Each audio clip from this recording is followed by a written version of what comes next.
everybody, and welcome back to the Garden of Sports Fantasy Hockey Podcast. I'm your host, Zach Gardner, alongside my brother Jake. Hello, hello. And today we have a real doozy of an episode here for you. We are going to go over, start it off with our weekly 3x3, give you our top 6 waiver wire players to add for this week. We'll do some surprises. We're going to break into some injury news, give you our deep league streaming option players. And then we're going to do some buy low, sell high trades, and we're going to go over the schedule. So we got a lot to get to, but without any further ado, let's jump right in. So I'm going to start it off here with my number 1 waiver ad. I talked about this guy last week as well, and I picked him up myself, and I'm glad that I did because I definitely reaped some benefits there. Carter Verhaeghe. He's 37% rostered now. They moved him up last week to the top line, and he's rewarding the coaching staff. Over the last week, he has 4 goals and 2 assists, 2 power play points, and 16 shots on goal. So, and that's all in 4 games. So really, he's shooting 4 shots a game, and he's on the top line and some power play time. You love to see it, and he's slowly climbing up the ranks now, and he's a great move, and he's still available at 37%. If you can go get him, he'd be a great move. Wow, yeah, subtle flex, grabbing him, saying how you grabbed him. Good job. If you sound like you want me to say it, so. But my first guy off the board, we were talking about him last week as a deep league move, but now he's moved into the top grabs. He's up to 31% rostered. You know, he was only 10% last week. 3 goals this last week. 9 goals, 1 assist on the season. Playing great right now, and a big part of why Buffalo is starting so good. So, man, I just don't get...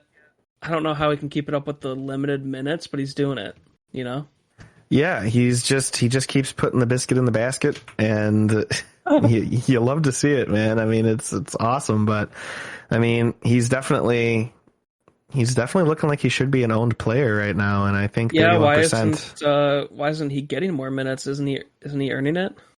He is earning it, and I think he's gonna get more minutes. I just think they're kind of giving a lot of minutes to like veteran guys. You know what I mean? For sure. But 9 goals. But yeah, I mean, he's playing himself into more playing time, I believe, for sure. Yeah, go get this man. Yeah, go get him. And then I'm going to go with Vitek Vanacek. He is getting all the starts right now for New Jersey. He's clearly looking like the better goalie between him and Blackwood. Definitely looking like a stud right now. You go get this guy. He's popping off, as they say. Yeah, I don't know. Is he also getting bangs? I mean, 4.5 fantasy points. Oh, this is goalie. Sorry. He's a goalie. I mean, he does bang, but not, yeah. He bangs. I guess I saw a D. Don't you worry. Yeah, I mean, goalies are hard to come by. So he's a hockey player in New Jersey. He bangs. Oh my god. No, so sorry about that, but yeah, you should definitely grab any kind of goalie who's producing because they're really hard to come by if you didn't draft them well. Yeah, he's looking great, and he's the main starter, so that's really the main thing. And New Jersey's looking like a really good team right now. Go get their stud goalie. All right.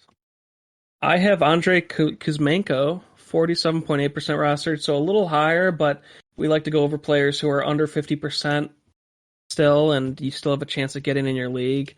7 goals, 4 assists, 5 power play points on the season. Looking great for the Canucks, and hopefully the team can start winning soon with all the talent they have. Yeah, this is another guy. Looks like he's not getting enough minutes, but he's producing. Yeah, he's producing. They got him on the second line, and they keep fiddle-farting around with the power play. Like one night he's on the top power play, one night he's on the second power play. He's got 5 power play points though still, and he's looking great. I think right now he's one of the, he's 26 years old, entering his prime. Yeah, entering his prime. He's a Russian sniper. A lot of people think he could be like the next Panarin. So Good thing he's not in, overseas. Yeah, it was a big thing. Like, people were really glad that he was able to make it over here. I'd be sniping for the military over there. Yep, the Russians. Yeah, from a hockey player sniper to an actual Russian army sniper, he goes. That would be an awesome documentary. Oh yeah, it would. It's like that rumor about Mr. Rogers. You ever hear that? Where he was apparently he's actually got this huge military history. I never had heard like that. 20 confirmed sniper kills. Yeah, and then the FBI had to come out and say that wasn't not true. Yeah. That's awesome. Yeah, it's pretty. I don't know if the FBI, whoever said it, the military branch said that's not true, but okay, pretty hilarious. Yeah, that is hilarious. People were making photoshops of him. It was awesome. Oh man, but yeah, Kuzmenko though, 47.8% rostered. He's available in over half of leagues, so go check on him. He'd be a great get right now. You know, while he's on the upswing. Yes, sir. And then wrapping up my three here, Jaden Schwartz, 29.4% rostered, 5 goals, 5 assists in 13 games this season. Looking like a good player for the Kraken, one of their best players, and still only 30% rostered. He's very gettable, and he is scoring. He's scoring, so you know, I would definitely like to have this guy on my team if I could. 29.4% rostered, you could pretty much just go walk right over to your waiver wire and just get him. I think we were talking about him last week, and people are just hesitant because he's older and injury prone, but he's not injured yet, so you stream him while he's hot. Yeah, stream him while he's hot, exactly. And then my third guy, we've been talking about him for weeks now, and he's still we got to keep talking about him. Yeah, Jake DeBrusk, 33.7% rostered. 4 goals, 5 assists, 2 power play points on the season. Boston is off to a great start, just like him, and he looks like a different player this year. I don't know. I think you got to grab him. Does this guy get bangs? No, that's really not so much his game. He's more just 4 fantasy points per game is even more impressive than for a forward who's not hitting. Yeah, he's doing really well. Yeah, he's doing great, man, and I've never been a really big fan of his, but the start to the year that he's having is he's kind of starting to change my mind on him a little bit. Like this is a guy that I would want to try and get right now, especially on Boston. They're doing so good as a team, and he's really been a part of their winning ways. Like he's really contributed in a good way, and he's kind of impressing me. So. Definitely go out there. We want to see Jake DeBrusk over 50% when we do our episode next week. So let's try and make that happen. Garden of Sports has I think decreed. He will be if he keeps it up another week. He should be. I mean, my God. Yeah, I think he will too. But yeah, now we're gonna break into surprises of the week. A surprise, to be sure, but a welcome one. So my surprise is Vancouver's terrible start to the year. We still got to talk about it because they still suck. They have so much talent. They should not be losing like this. It really is bizarro world to start the season in the NHL. Like the Blackhawks are winning. Vancouver they might have a win or two now, but I mean, they went like 0-7 or 0-8 to start the year. It's pretty insane how bad that they were with all that talent on that team. It's crazy. Dang. All right. My surprise of the week is the same as last week, I think, but I have to do it. Erik Karlsson, still the number 1 defenseman. I mean, what the hell? 37.5 fantasy points in the last 7. I don't get how is this unstoppable all of a sudden. Well, it's the mustache. It really is. He's got a killer stash. He's got one of those like old like black and white French like movie star stashes. Was this the steal of the draft? I mean, he's a 15th round pick in a 12-team league. Yeah, he was the steal of the draft because he's been so bad the last like 2 years, where no one saw this coming. like just a resurgence. It's pretty crazy. And yeah, I could see why it's still your surprise. Yeah, man, I couldn't pass it up. Yeah, so now we're going to break into some injury news. Ooh. So I'm just going to be looking down the list here. Arizona Coyotes, Nick Schmaltz, moved to injured reserve on November 5th. So that kind of sucks. Boston Bruins, Charlie McAvoy on long-term injured reserve. Oh, that's terrible. And then Jeremy Swayman, the goalie, on injured reserve. So that's not good for Boston. And then Buffalo, Rasmus Dahlin is day-to-day. Hasn't been ruled out yet for Tuesday's matchup against Arizona, but just keep watching that one. Henry Jokiharju is on injured reserve with a facial fracture. That sucks. Calgary Flames, Michael Stone is on IR with an undisclosed injury.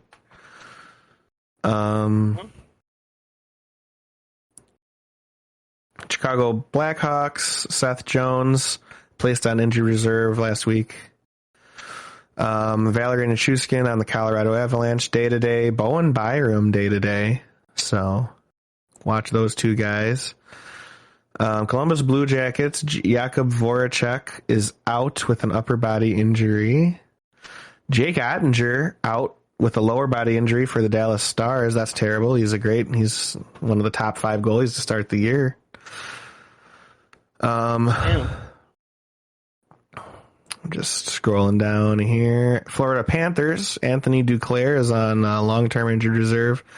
Aaron Ekblad was moved to long-term injured reserve. So that's not good, and that definitely bodes well for whoever was picking up Brandon Montour, because that guy's just going to keep popping off probably. LA Kings, Alex Iafallo was moved to long-term IR.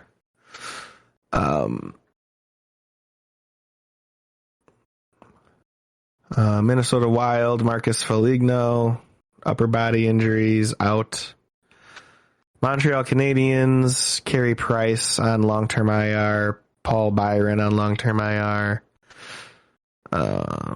New Jersey Devils, Mackenzie Blackwood is day-to-day, been diagnosed with a sprained MCL. Ottawa Senators, Artem Zub, upper body injury, might return later in the week, but he's on IR right now. Josh Norris won't require shoulder surgery after consulting with 5 doctors and 2 specialists. So, okay, that sounds like a fun couple of weeks in and out of doctors' offices. No, thank you. Philadelphia Flyers, Ryan Ellis on long-term IR. That just keeps not looking good. That Ryan Ellis injury since like 2 years ago hasn't been able to come back from that back injury. Sean Couturier underwent back revision surgery, so that means something that he had surgery for, he had to get surgery for again, is expected to be out 3 to 4 more months. So that's a safe drop if you were holding on to him in like an IR spot. That's just awful news there. Scrolling down, not really finding anything else. Anthony Cirelli for the Tampa Bay Lightning was moved to long-term injured reserve. Matt Murray for the Toronto Maple Leafs was moved to long-term injured reserve, so he probably won't be back anytime soon.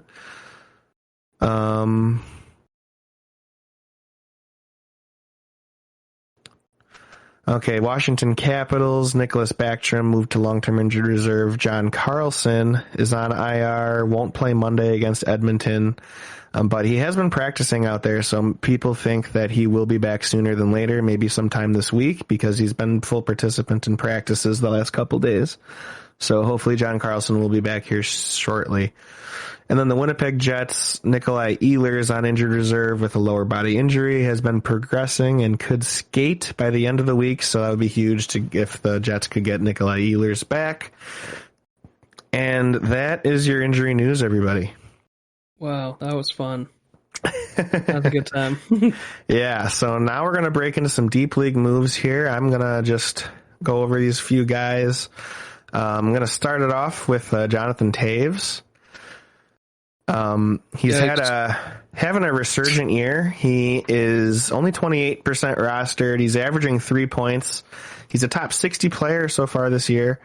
He, in 12 games, has 7 goals and 2 assists. And so, looking pretty good. He's got in his last 5 games, he has 3 goals and an assist. So he's looking pretty good.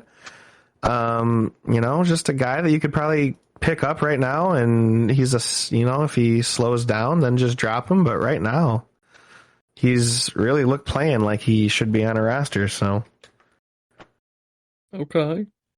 And then William Carlson, he is looking pretty good too to start the year. He's only 22% rostered. In 13 games, he has 4 goals and 6 assists and 2 power play points. He 24 shots on goal, so he's shooting about 2 shots a game. You love to see it. A little bit of hits and blocks too, mixing it up a little bit. William Carlson looking like a good little streaming option. And then if you're in a banger league, this next guy is a really good player in a banger league. Defense, Jamie Oleksiak. He, in 13 games, has 3 goals and an assist, no power play points. He's only 10% rostered, but in a banger league, he has 39 hits in 13 games. So, he's getting 3 hits a game. He's got 26 blocks. So, this guy is really, really good for the bangs. So he's always a good little streaming option in a banger league.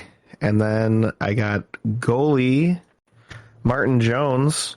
Pretty crazy. I'm not the biggest fan of this guy. I think he's honestly pretty booty cheeks goalie, but he's doing pretty good so far this year. He's only 10% rostered. He's available, not in our league though, of course, but, he, is the 13th ranked goalie. I bet no one was really expecting that. He has a 90% save percentage on the year, which is, a little bit maybe below average, but he's got a 2.61 goals against average, which is pretty good.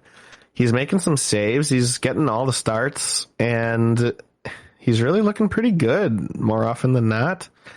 Looking like a decent little goalie option out there. This is a very deep league one because, he is on a pretty crap team, so would be kind of hard to pick him up and start, but he is looking pretty good lately. And then another young up and coming player that I kind of like, Miles Wood. He's only 2% rostered, so he's wildly available. On the year, he's played 12 games. He's got 5 goals and an assist, no power play points. He's got 38 shots on goal, so he's literally shooting it 3 times a game. You love to see that. He got 16 hits, so, hitting a little bit, like 1.2 hits a game.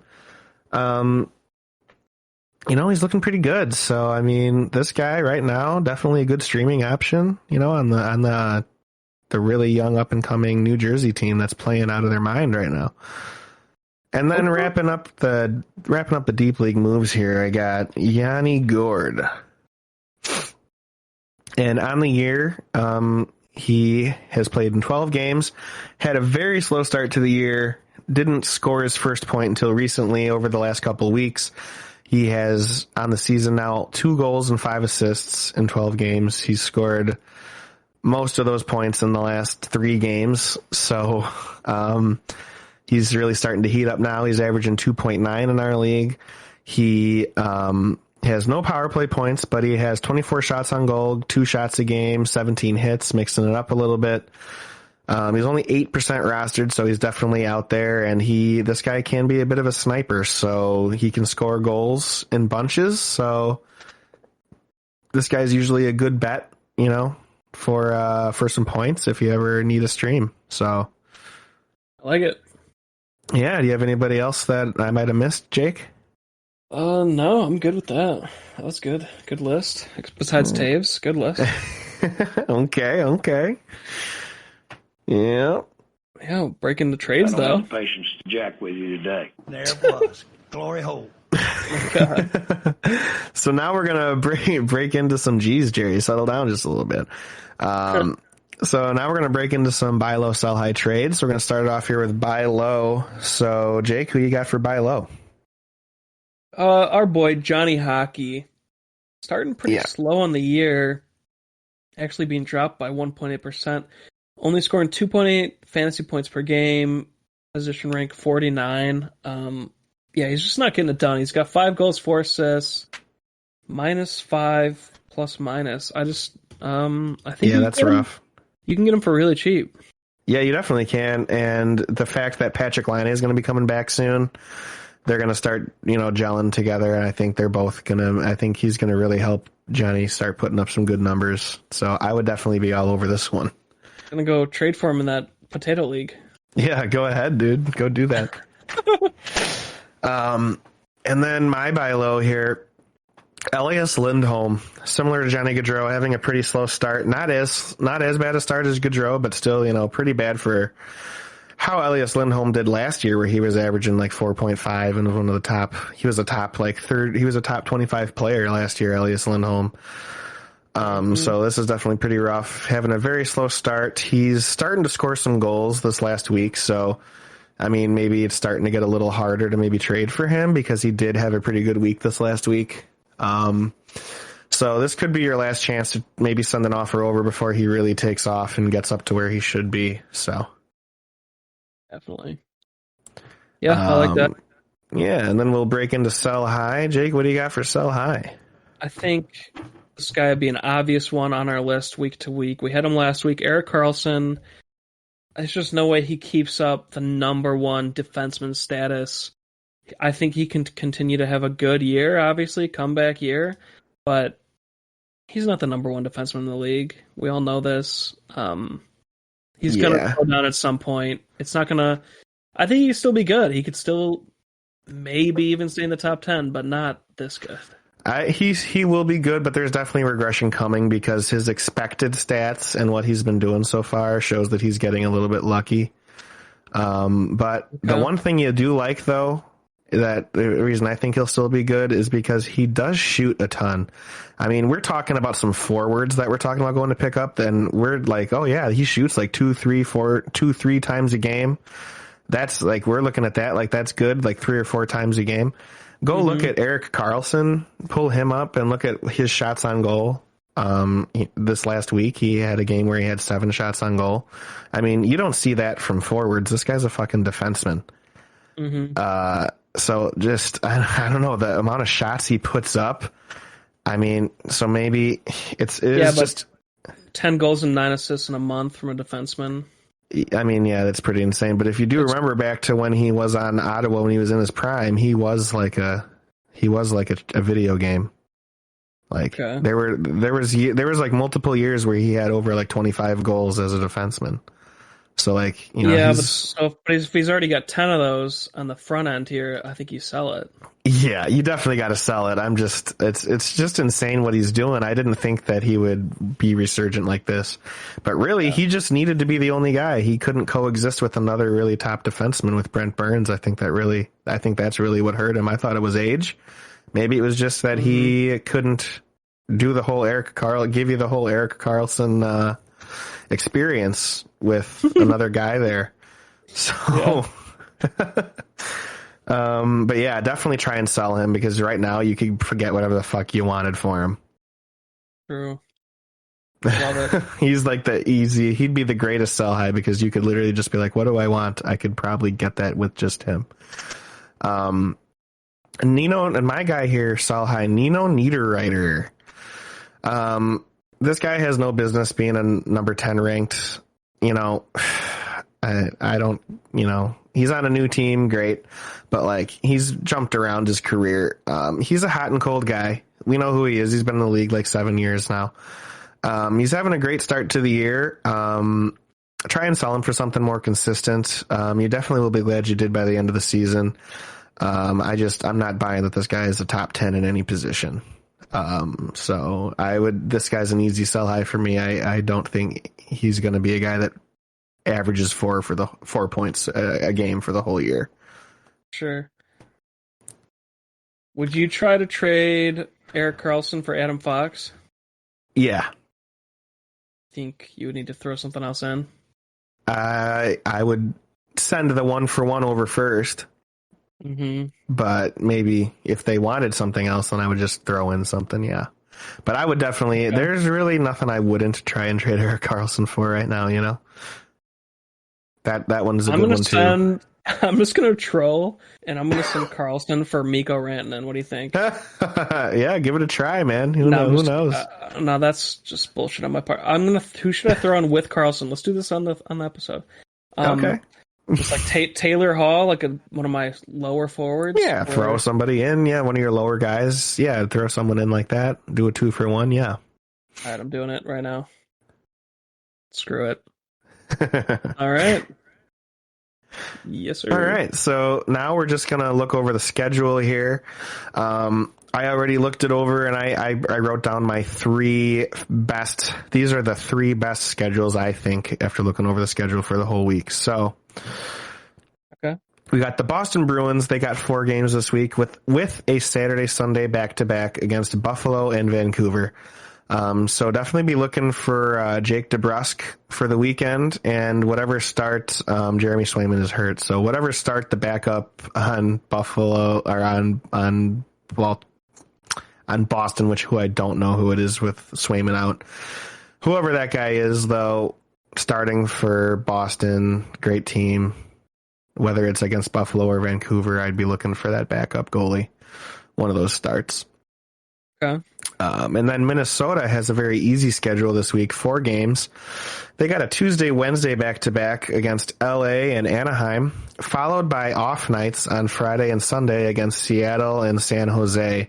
So definitely be looking for Philip Gustafsson on Tuesday or Wednesday, whichever start he draws. That's the Minnesota backup goalie, so definitely be looking for that guy on one of those nights. Okay. And then I think this one might be the best schedule, just because all 4 of their games, they don't have a back-to-back, but all 4 of their games are on the 4 off nights. They got their 4 games on Monday, Wednesday, Friday, and Saturday. So look to some of their, or Monday, Wednesday, Friday, Sunday, not Saturday. So look to some of their streamers like Garnet Hathaway or Martin Fairbury for the bangs. Those are their big banger guys. And then just be looking for maybe like a Connor Sherry, if he's available. He's on the first power play right now, and he's getting some points. So maybe a Connor Sherry could be a guy that you'll want to pick up. He's getting some points right now. So, yeah, Washington, really good off-night schedule. So pick some of those guys up and fill out your off nights and get those extra points. All right. And then the worst schedule, I'm just going to go list the guys that have the teams that just have 2 games. You got your Anaheim Ducks, Chicago Blackhawks, Colorado Avalanche, Columbus Blue Jackets, and Florida Panthers. Those are all your teams with 2 games this week. So you're not going to get much from those teams this week. All right. Sick, dude. And I think that'll do her. Thank you all so much for listening, as always. And it's your weekly reminder, hit that like button, hit that subscribe button, hit that notification bell. Leave us your comments, ask if you have any questions about your team construction or any moves you're thinking about making or guys you're thinking about adding or any whatever hockey question you could think of. Leave us your question in the comments. We'll get back to you and leave you our thoughts and help you out as best we can. And also just tell us how we're doing. Give us your feedback. We really appreciate it. And just go follow us on our social media as well. We have Facebook, facebook.com/Garden of Sports podcast. We have Instagram, instagram.com/Garden of Sports. And we have Twitter, twitter.com/GOSpod2021. Go give us a follow. It'll be really fun. And thank you all so much. We'll be back here next week with a fresh new fantasy hockey episode. Thank you very much, everybody. Thanks, everyone.